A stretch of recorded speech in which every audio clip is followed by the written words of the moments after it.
चलिए नमस्कार सबको।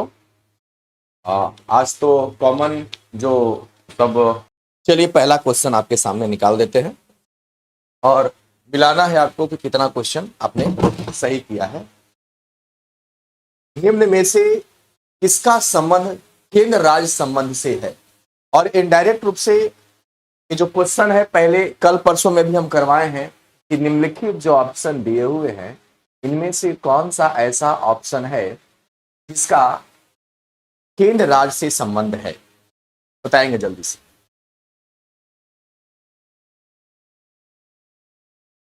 तो यह है राज मन्नार समिति रिपोर्ट। राज मन्नार समिति रिपोर्ट की बात करें तो इसका जो गठन हुआ था यह हुआ था 1969 में और केरला सरकार के द्वारा हुआ था। केरल सरकार के द्वारा हुआ था।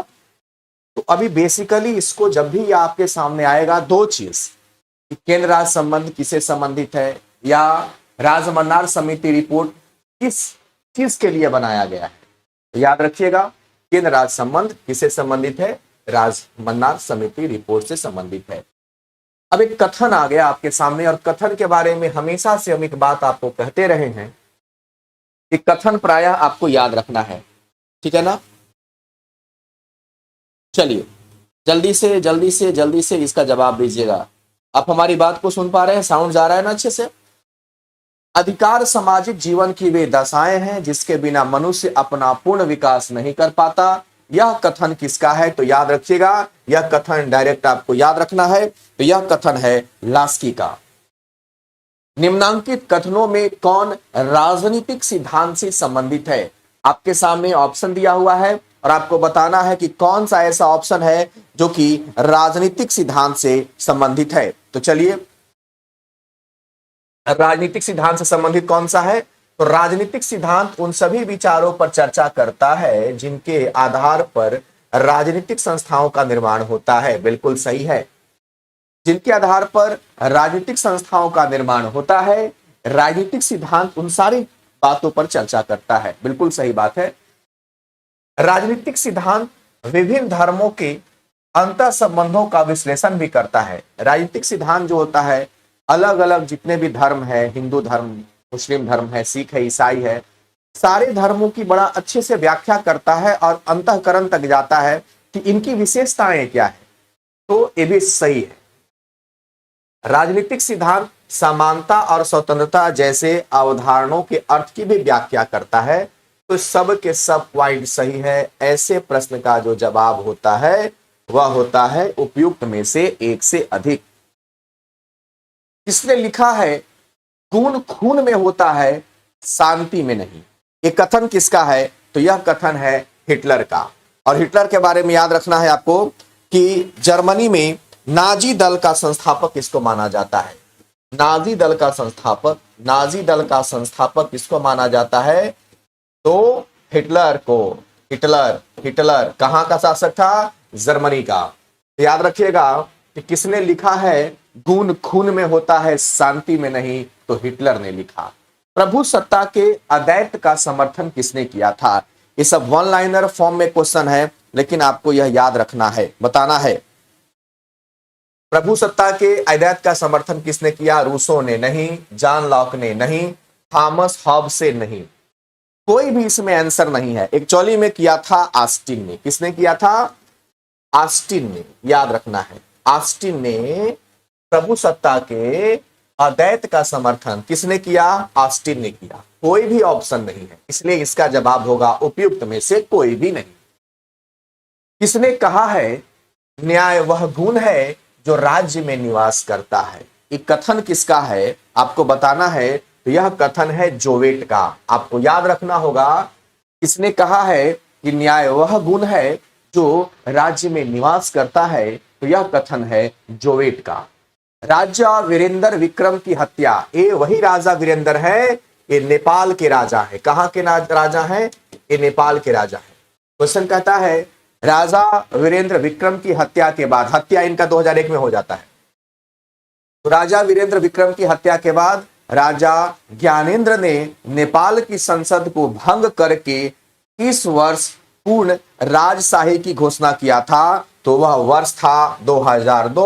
2001 में राजा वीरेंद्र की हत्या हो जाती है और उनके जो भाई हैं वो क्या करते हैं कि संसद पहले से बना होता है उसको भंग कर देते हैं और फिर से राजा ज्ञानेंद्र जो होते हैं वो राजशाही स्थापित कर देते हैं 2002 में। लेकिन ये ज्यादा दिन तक नहीं चलता और फिर 2006 में लोकतंत्र नेपाल में स्थापित हो जाता है। तो इसका आंसर होगा ऑप्शन नंबर सी।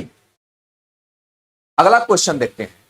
जिसे जीना है उसे युद्ध करना होगा, यह कथन किसका है? बहुत अच्छा कथन है, यह कथन है मुसोलिनी का। याद रखना है यह कथन किसका है, तो यह कथन है मुसोलिनी का। क्लियर है? बोलिएगा।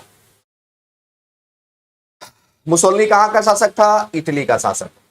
याद रखिएगा, जिसे जीना है उसे युद्ध करना होगा, यह कथन है मुसोलिनी का।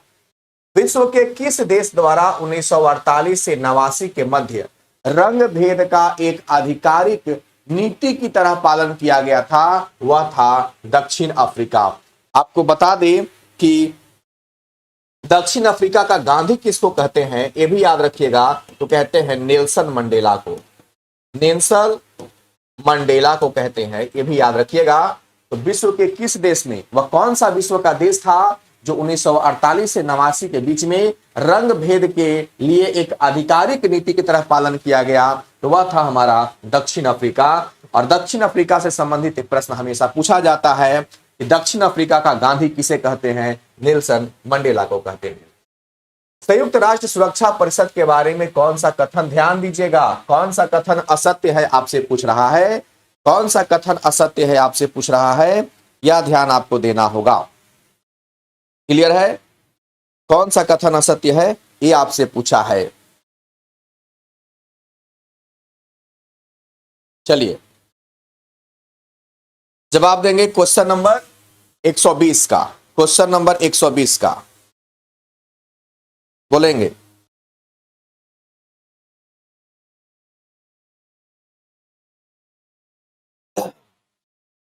एक 120 का ए नहीं।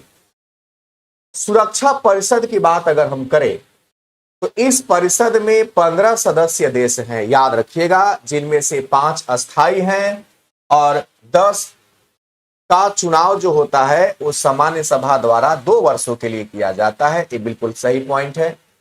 प्रत्येक अस्थाई सदस्य के पास वीटो शक्ति है, ये भी ठीक बात है। लेकिन IMF एवं विश्व बैंक इसके निधिकरण एजेंसियां हैं, ये गलत है। विश्व बैंक सुरक्षा परिषद की कोई एजेंसी नहीं है, ये अलग बात हो गया। और गलत वाला ही हमको चुनना था, तो गलत वाला हमारा हो जाएगा ऑप्शन नंबर सी। निम्न में से कौन सुमेलित है? भारत परिषद अधिनियम 1892। इसमें क्या हुआ था? तो भारत परिषद अधिनियम 1892 जो था वह था प्रतिनिधि सरकार की स्थापना। हाँ, ये बिल्कुल सही है। 1892 में प्रतिनिधि सरकार की स्थापना की बात किया गया था। ठीक है ना?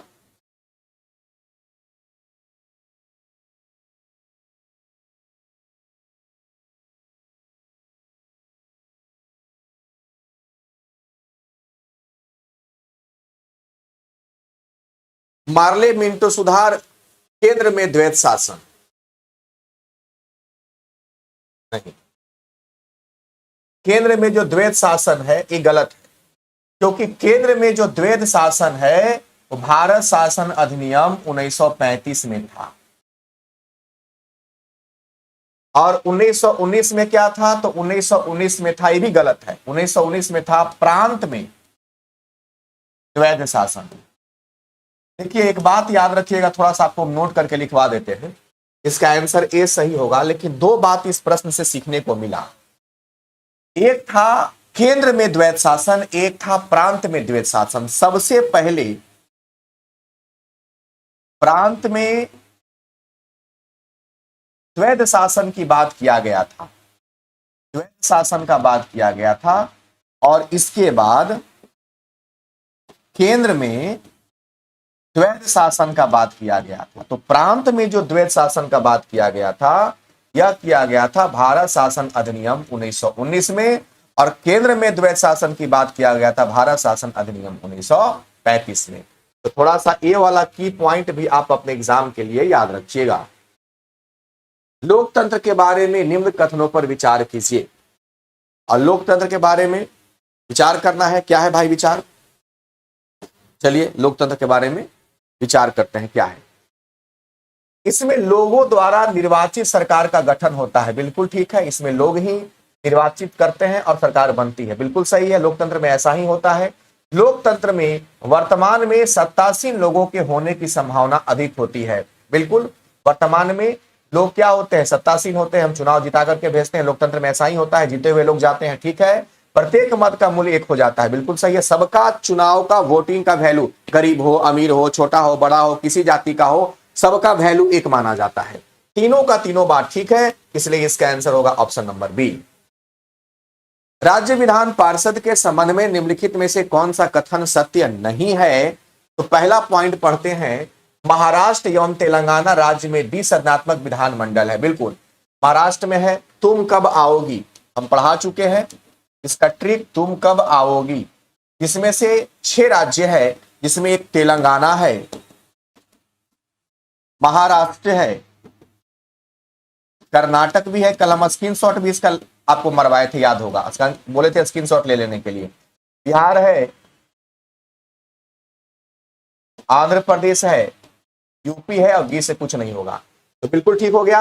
विधान पार्षद के सदस्य की अधिकतम संख्या विधान सभा की सदस्य संख्या का 1/3 है, भी बात सही है, भी बात सही है, 1/3 ही होना चाहिए।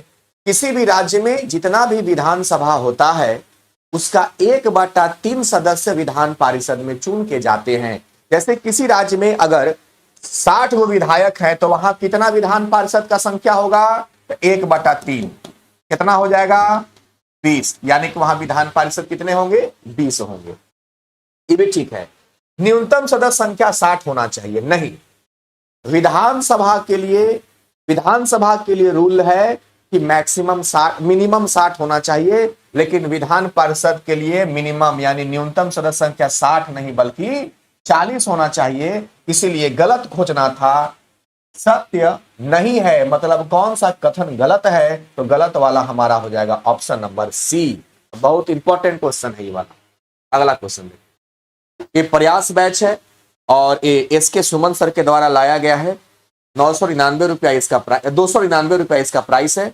9 सितंबर 2024 से यह बैच प्रारंभ हुआ है। आप इसमें live classes, theory practice, PDF, notebook सब आपको मिल जाएगा। प्लेटफॉर्म बाय नवीन कुमार सिंह एप्लीकेशन। तो 1 to 5 के लिए बैच सुमन सर का चल रहा है। राज्य का जो मुख्यमंत्री होता है, क्या वो राज्य विधानसभा द्वारा चुना जाता है? गलत। आप बताइए, क्या मुख्यमंत्री जो होता है वो राज्य विधानसभा के द्वारा चुना जाता है क्या? नहीं, मंत्रिपरिषद के सदस्य द्वारा नियुक्त किया जाता है। गलत। अरे भैया, राज्यपाल के द्वारा नियुक्त किया जाता है। मंत्रिपरिषद की शक्ति को निर्धारित करता है? नहीं, ये भी गलत है। मंत्रिपरिषद का वेतन निर्धारित करता है? ये भी गलत है। कोई भी इसमें सही नहीं है। इसका जवाब होगा उपयुक्त में से कोई भी नहीं। संविधान के पांडुलेखन समिति का निम्न में से कौन सदस्य नहीं था? तो याद रखिएगा, मोहम्मद सादुल्ला। याद रखिएगा कौन कौन सदस्य थे। तो इसमें एक थे वी.आर. अम्बेडकर, वी.आर. अम्बेडकर भी थे, मोहम्मद सादुल्ला थे, मोहम्मद सादुल्ला थे, ए.के. अय्यर भी थे, है ना, लेकिन जवाहरलाल नेहरू नहीं थे। तो सदस्य नहीं थे पूछा है तो याद रखिएगा जवाहरलाल नेहरू नहीं थे। अंतरराष्ट्रीय संधियों को भारत के किसी भाग अथवा संपूर्ण भाग में लागू करने के लिए संसद कोई भी कानून बना सकता है। अंतरराष्ट्रीय संधि का मतलब क्या होगा? आप देखे होंगे, मोदी जी किसी दूसरे देश के दौरा पर जाते हैं तो किसी किसी बात को लेकर के मोदी जी का एग्रीमेंट वहां के सरकार के साथ होता है, संधि हो जाता है किसी बात को लेकर के, लेकिन वो संधि राष्ट्रपति के नाम पर होता है। संधि जब भी करना होता है तो नरेंद्र मोदी को भारत के किसी राज्य से अनुमति लेने की जरूरत नहीं पड़ती है, यानी कि बिना किसी राज्य के सहमति से संसद कानून बना सकता है अंतरराष्ट्रीय संधि के मामले में। अंतरराष्ट्रीय संधि के मामले में संसद किसी भी राज्य से अनुमति लिए बिना कानून बना सकता है। इस पॉइंट को आप परमानेंट याद रखने का प्रयास कीजिए। कुछ आकस्मिकताओं में राष्ट्रपति को राज्यपाल के कृत्य के लिए उपबंध करने का अधिकार भारतीय संविधान निम्नांकित में से किस अनुच्छेद के अंतर्गत प्रदान करता है? तो क्वेश्चन नंबर 127 का आपको जल्दी से आर्टिकल बताना है। इसमें डायरेक्ट आर्टिकल आपसे पूछा है कि वैसा कौन सा आर्टिकल है जिसमें कुछ आकस्मिकताओं में राष्ट्रपति को राज्यपाल के कृत्य के लिए, राष्ट्रपति कदम उठाएगा किसके लिए? तो राज्यपाल के लिए कदम उठाएगा। राष्ट्रपति किसके लिए कदम उठाएगा? राज्यपाल के लिए कदम उठाएगा। तो किस आर्टिकल में इसका चर्चा किया गया है? तो याद रखना है, वो आर्टिकल है अनुच्छेद 160। सिंपल याद रखना है। पहले मेन बात जो है उसको याद रखने का प्रयास कीजिए। भारतीय संविधान के संदर्भ में निम्नलिखित कथनों पर विचार कीजिए। क्या है भैया? भारतीय संविधान में अल्पसंख्यक वर्ग को संरक्षण प्रदान किया गया है, एकदम किया गया है। अल्पसंख्यक को भारत के संविधान में आरक्षण देवे किया है। संघवाद का अर्थ है देश में एक से ज्यादा स्तर पर सरकारों का होना, केंद्र स्तर पर, राज्य स्तर पर है, ये है संघवाद, इसी को कहते हैं। तो कौन सा सही है इस कंडीशन में भैया? दोनों ऑप्शन हमारा सही है, तो सी हो जाएगा। भारतीय संसद के संदर्भ में निम्नलिखित कथनों पर विचार कीजिए। लोकसभा को भंग किया जा सकता है, 100% लोकसभा को भंग किया जाता है। राज्यसभा को भंग नहीं किया जा सकता है, 100% राज्यसभा को भंग नहीं किया जा सकता। क्यों? लोकसभा को भंग इसलिए किया जाता है क्योंकि इसको अस्थायी सदन कहते हैं, और राज्यसभा को भंग नहीं किया जा सकता है, कारण है यह एक प्रकार का अस्थायी सदन है। आपको अगर जानकारी चाहिए तो लोकसभा का गठन हुआ था 17 अप्रैल को, 17 अप्रैल 1952 को इसका गठन हुआ था। इसको भी आपको याद रखना होगा, ठीक है। और राज्यसभा का गठन कब हुआ था? तो यह हुआ था 3 अप्रैल 1952 को। तो इसका कौन सा सत्य है भैया? तो दोनों सत्य है, ए और बी, मतलब पहला और दूसरा दोनों पॉइंट हमारा सही है। न्यायिक समीक्षा शब्द से आशय क्या है? तो न्यायिक समीक्षा का मतलब होता है कि संसद द्वारा पारित कानून की संवैधानिकता की जांच करना। इस बात को एकदम एक्चुअली में क्या है कि सामने वाला बोर्ड जो है ना, आप लोग के सामने जो हम देख के पढ़ते थे, वो आज पता नहीं कुछ प्रॉब्लम हो गया है। तो लेफ्ट साइड में जो सिस्टम लगा हुआ है उसी से हम आपके कमेंट को देख रहे हैं। तो जल्दी जल्दी जवाब देंगे। क्वेश्चन नंबर 130, क्वेश्चन नंबर 130, ठीक है, याद रखिएगा। तो न्यायिक समीक्षा का जो शब्द है उसका आशय होता है कि संसद द्वारा जो भी कानून पारित किया जाता है उस सही है कि नहीं है, न्यायालय इसकी जांच करता है। भाई संविधान का संरक्षक माना जाता है न्यायालय, और संसद अगर किसी भी प्रकार का कोई अगर कानून देश के लिए लागू करता है तो ये फर्ज बनता है न्यायालय का कि उसकी संवैधानिकता की क्या करे? जांच करे।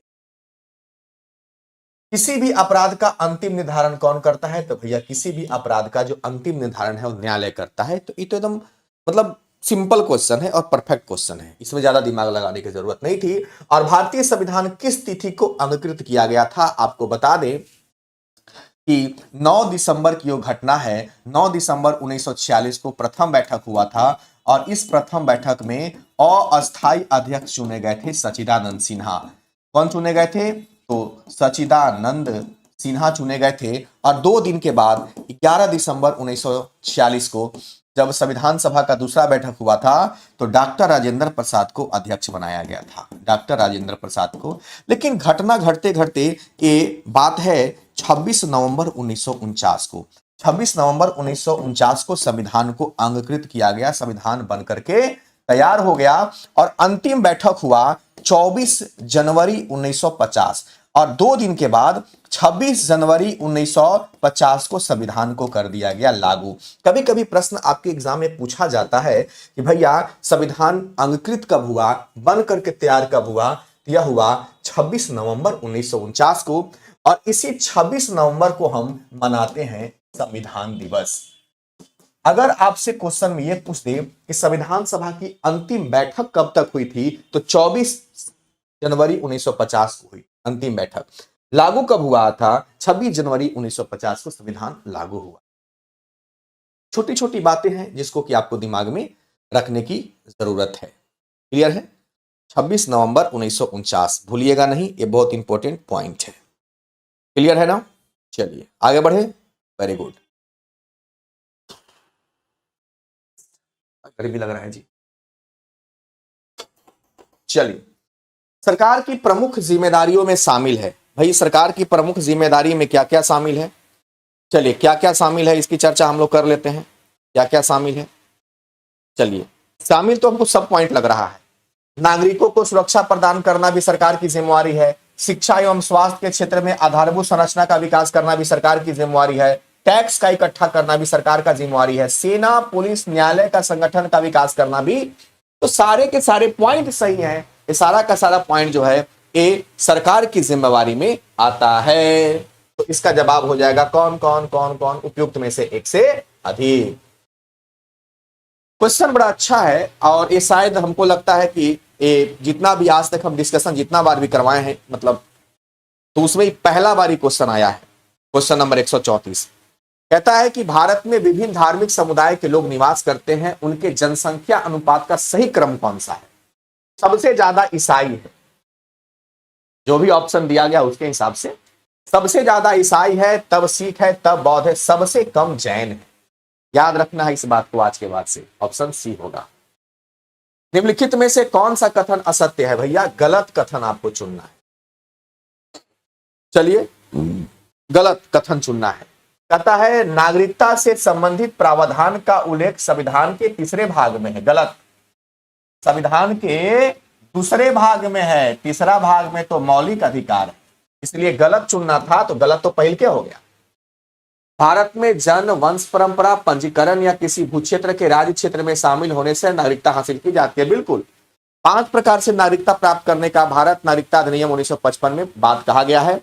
जन्म के आधार पर, वंश के आधार पर, देशीकरण, पंजीकरण और अर्जित भूभाग। तो ये पॉइंट हमारा सही है। गलत वाला यही था, पहला गलत निकल गया। नागरिकता के बारे में कह रहा है कि भाग 3 में है, जबकि नागरिकता से संबंधित बात भाग 2 में पढ़ना है। संविधान में धार्मिक और भाषाई अल्पसंख्यकों के अधिकारों को भी संरक्षित किया गया। बिल्कुल ठीक है। तो गलत पहला है, गलत वाला ही चुनना था, इसलिए हमको आंसर ए की तरफ जाना पड़ेगा। कहता है कि निम्नलिखित में से कौन सा अनुच्छेद मानव के दुर्व्यापार और बंधुआ मजदूरी से संबंधित है? तो मानव तस्कर अनुच्छेद 23 में है, याद रखिएगा। ये टेस्ट का चर्चा किया गया है, geography plus polity, history plus polity. 1 to 5, 6 to 8, 9, 10 के लिए आपको प्लेटफॉर्म बाय नवीन कुमार सिंह एप्लीकेशन पर टेस्ट अवेलेबल है, आप आराम से ले सकते हैं। भारत के निर्वाचन आयुक्त को किसके द्वारा हटाया जाता है? भैया तो याद रखना राष्ट्रपति के द्वारा हटाया जाता है। ये सब छोटी छोटी बातें हैं जो हमको आए दिनों में याद रख लेना है, ताकि जब वैकेंसी निकले तो उस समय इन छोटी छोटी बातों को लेकर के किचकिच नहीं हो दिमाग में। टेस्ट का मतलब क्या होता है? खाली गोदना गोद दे, बोर्ड भर दे, उससे क्या फायदा हो जाएगा? आपको टेस्ट का मतलब होता है भैया रोज 40 पॉइंट याद रखना। 1000-1200 क्वेश्चन करते करते आप देखने लगोगे कि 40 क्वेश्चन में 30 क्वेश्चन आपसे अपने आप बनने लगा। लेकिन प्रतिदिन हर एक क्वेश्चन को याद रखना है, क्योंकि वही क्वेश्चन बार बार फिर रिपीट होने लगता है। तो निर्वाचन आयुक्त की नियुक्ति कौन करता है या किसके द्वारा हटाया जाता है भैया? तो राष्ट्रपति द्वारा हटाया जाता है। संसद की कार्यवाही के दौरान किस काल में पूछे गए प्रश्न का उत्तर देने के लिए मंत्री बाध्य नहीं है? तो वह है शून्यकाल। अब देखिए इसको थोड़ा सा हम समझाने का प्रयास करते हैं। प्रश्नकाल में क्या होता है? सांसद जो होते हैं, प्रश्नकाल में सांसद जो होते हैं वो मंत्रियों से प्रश्न पूछते हैं। सांसद मंत्रियों से प्रश्न पूछते हैं। प्रश्नकाल पहले आता है, शून्यकाल बाद में आता है। प्रश्नकाल खत्म होगा तो तुरंत शून्यकाल आता है। जस्ट 1 घंटा के बाद 1-1 घंटा का दायरा होता है। अब शून्यकाल क्या है? तो शून्यकाल में सांसद तत्काल सार्वजनिक महत्व के मुद्दे उठाते हैं। सांसद जो होते हैं शून्यकाल में क्या करते हैं कि सार्वजनिक मुद्दे उठाते हैं। सार्वजनिक मुद्दे उठाते हैं। अब बात को समझिए, प्रश्नकाल वो समय होता है 1 घंटा का जिसमें जो मंत्री बनते हैं उनसे सांसद क्वेश्चन पूछते हैं, इसका जवाब दीजिए हमारे क्षेत्र में काहे ऐसा नहीं हो रहा है। और जैसे ही आता है शून्यकाल, तो शून्यकाल में क्या होता है कि जिस भी क्षेत्र से सांसद चुन के आते हैं उस क्षेत्र के जो भी समस्याएं हैं उनको उठाने का कार्य शून्यकाल में किया जाता है। निम्नलिखित में कौन सा विषय संघ सूची में शामिल है? तो अरे भैया लगता है कि सबे शामिल है, रेलवे है, मुद्रा भी है, परमाणु ऊर्जा भी है, डाक और तार भी है, सब्बे है, सब्बे है, सब्बे है। तो जवाब क्या हो जाएगा? उपयुक्त में से एक से अधिक। क्या हो जाएगा? उपयुक्त में से एक से अधिक। निम्नलिखित में कौन सा कथन सही नहीं है, मतलब कौन सा कथन गलत है? नेहरू रिपोर्ट 1928 में लाया गया था, यहां तक तो ठीक है। तो नेहरू रिपोर्ट 1928 में उपबंध था कि 24 वर्ष की आयु के प्रत्येक व्यक्ति को लोकसभा में मतदान करने का अधिकार होगा। हाँ, शुरुआत में उम्र 24 साल रखा गया था, याद रखिएगा, ठीक है। नेहरू रिपोर्ट जब आया 1928 में तो उस कहा गया कि प्रत्येक व्यक्ति को नागरिक माना गया जिसने राष्ट्रमंडल की भू सीमा में जन्म लिया और किसी अन्य राष्ट्र की नागरिकता ग्रहण नहीं की थी। प्रत्येक व्यक्ति को भारत का नागरिक मान लिया गया था। प्रत्येक व्यक्ति को, जो भारत में जो भी व्यक्ति था सबको क्या मान लिया गया था? तो नेहरू रिपोर्ट में नागरिक मान लिया गया था, ये भी ठीक है। संविधान का अनुच्छेद 371 का जो क है, महाराष्ट्र और गुजरात राज्य के लिए विशेष उपबंध करता है। गलती धरा गया, गलती यही वाला है, यही वाला गलती है। काहे यही वाला गलती है? क्योंकि 371 में महाराष्ट्र और गुजरात के बारे में चर्चा है, लेकिन 371 के क दिया हुआ है। 371 के क में क्या है? तो भैया इसमें नागालैंड के बारे में पढ़ना है, इसमें नागालैंड के बारे में पढ़ना है, इसीलिए बहुत बारीक था, यहां आके धराया। 371 रहता ना तब महाराष्ट्र और गुजरात होता, लेकिन 371 के क दे दिया है तो क में है नागालैंड के बारे में। भारत में सबसे पहले कम्युनिस्ट पार्टी की सरकार बना था कहां? याद रखिएगा, डायरेक्ट एकदम। देखो, जो पॉइंट याद रखने वाला है उसके साथ कोई कंप्रोमाइज मत कीजिए, क्योंकि समझना मैथ नहीं है कि समझ समझ के बनाइएगा, फॉर्मूला यूज कीजिएगा, डायरेक्ट एकदम फिटिंग मारिए। दूसरी पंचवर्षीय योजना के संदर्भ में निम्नलिखित कथनों पर विचार कीजिए। इस योजना का मूल मंत्र था धीरज, नहीं भैया, तेज गति से संरचनात्मक बदलाव करना था। क्या था? तेज गति से संरचनात्मक बदलाव, ना कि धीरज था। गलत हो गया, ये गलत हो गया। इस योजना में कृषि की अपेक्षा औद्योगिकरण पर कम ध्यान दिया गया था। गलत बात है। प्रथम पंचवर्षीय योजना में कृषि पर ध्यान दिया गया था, दूसरा में औद्योगिकरण पर ध्यान दिया गया था, इसलिए ये भी गलत हो गया। दोनों पॉइंट गलत है जी। 142, इसका जवाब क्या होगा? उपयुक्त में से कोई नहीं, कोई भी सत्य नहीं है, दोनों गलत है। आइए, इंदिरा गांधी से संबंधित निम्नलिखित कथनों में कौन सा असत्य है? भैया कौन सा गलत है? गलत पर आपको जवाब देना है, गलत पे आपको जवाब देना है। पहला क्वेश्चन, ये 1966 से 77 तक और फिर 1980 से 84 तक भारत की प्रधानमंत्री बनी थी, एकदम 100% सही है, याद रखना। दो कार्यकाल इनका। इंदिरा गांधी की सरकार के शुरुआती समय में रुपए का अवमूल्यन हुआ था, ये भी सही है भैया। रुपया का जो अवमूल्यन हुआ था वो इंदिरा गांधी की सरकार में हुआ था। लाल बहादुर शास्त्री के मंत्रिमंडल में इन्होंने विदेश मंत्रालय का प्रभार संभाला था, ये वाला पॉइंट गलत है और गलत ही हमको चुनना था, इसलिए ये हमारा गलत हो गया। ये इन्होंने विदेश मंत्रालय का भार नहीं संभाला था। राज्य के राज्यपाल को किसे नियुक्त करने की शक्ति प्राप्त है? तो राज्य के राज्यपाल को किसे नियुक्त करने की शक्ति प्राप्त है? क्वेश्चन नंबर 144, चलिए बताएंगे। तेजी में चलेगा गाड़ी। राज्य के राज्यपाल राज्य के महाधिवक्ता को नियुक्त करेगा, बिल्कुल ठीक है। अधीनस्थ न्यायालय के न्यायाधीशों की भी नियुक्ति करता है, बिल्कुल ठीक है। राज्य लोक सेवा आयोग के अध्यक्ष की भी नियुक्ति करता है। तो भैया राज्य का राज्यपाल जो है सारे लोगों की नियुक्ति करेगा। जवाब होगा उपयुक्त में से एक से अधिक। इसका आंसर होगा डी। संविधान के किस अनुच्छेद के अनुसार बिहार में द्विसदनात्मक विधानमंडल की व्यवस्था की गई है? सबसे पहले विधानमंडल की बात करेंगे तो विधानमंडल की चर्चा जो है अनुच्छेद 168 में, और इसके दो भाग होते हैं जिसकी चर्चा 170 में कहा गया है विधानसभा का, और 171 में कहा गया है विधान परिषद का। ध्यान से अगर गौर फरमाएंगे तो आप पाते हैं कि 168 के बाद सीधे 170 दे दिया, 171 दे दिया, 169 कहां गया? तो यही वो 169 आर्टिकल है जिसमें चर्चा किया गया है विधान परिषद की स्थापना, निर्माण और कैसे हटाया जाए उसकी चर्चा किया गया है। तो एग्जैक्ट आंसर क्या होगा? 169। बिहार विधान परिषद में महिलाओं को मताधिकार दिए जाने संबंधी विधेयक पारित कब किया गया? तो बहुत यूनिक क्वेश्चन है। ये किया गया था 22 नवंबर 1921 को, याद रखिएगा। हालांकि 1919 के एक्ट में भी महिलाओं को वोट देने का अधिकार शुरुआती में दिया गया था, लेकिन सारे महिलाओं को नहीं, कुछ विशेष महिलाओं को जो बड़े घरों के थे। लेकिन 22 नवंबर 1921 को महिलाओं को मताधिकार दिए जाने संबंधी विधेयक पारित कर दिए गए थे। डेट याद रखिएगा। राज्य लोक सेवा आयोग के अध्यक्ष व सदस्य को संवैधानिक प्रक्रिया द्वारा कौन हटा सकता है? तो अब जल्दी से जवाब देंगे, कौन हटा सकता है? कौन हटा सकता है भैया? राज्य लोक सेवा आयोग के अध्यक्ष की बात कर रहा है, राष्ट्रपति हटाए। कौन हटाना है?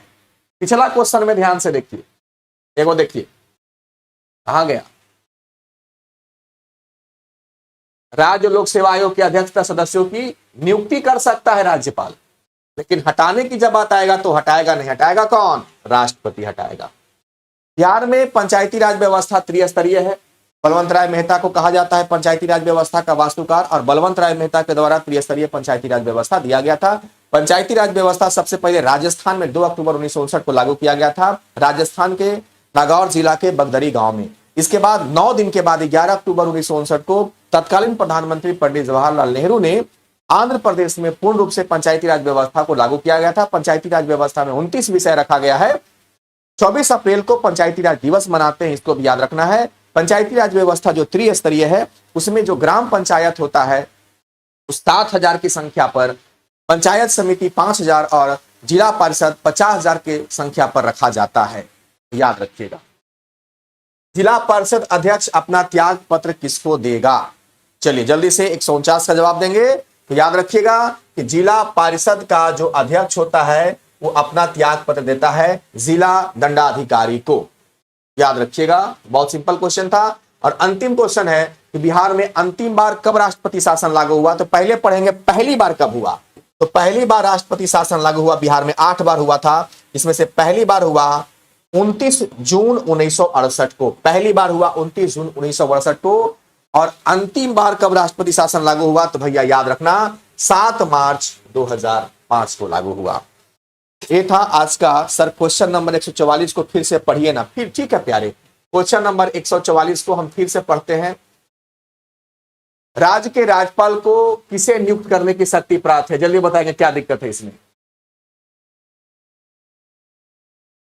अच्छा, आप ये कहना चाहते हैं राज्य लोक सेवा आयोग के अध्यक्ष तथा सदस्यों को नहीं, राज्य के महाधिवक्ता को, अधीनस्थ न्यायालय के न्यायाधीशों को, उपयुक्त में से एक से अधिक। आप इसके साथ जाना चाहते हैं, कुछ प्रॉब्लम है, इसको आप बढ़िया से देख लीजिएगा। ऑप्शन नंबर सी को बढ़िया से देख लीजिएगा। अगर प्रॉब्लम होगा तो इसका आंसर होगा डी, उपयुक्त में से एक से अधिक। चलिए अब देखते हैं छोटे भाई, अब इसके बाद आपका कौन सा डिस्कशन है।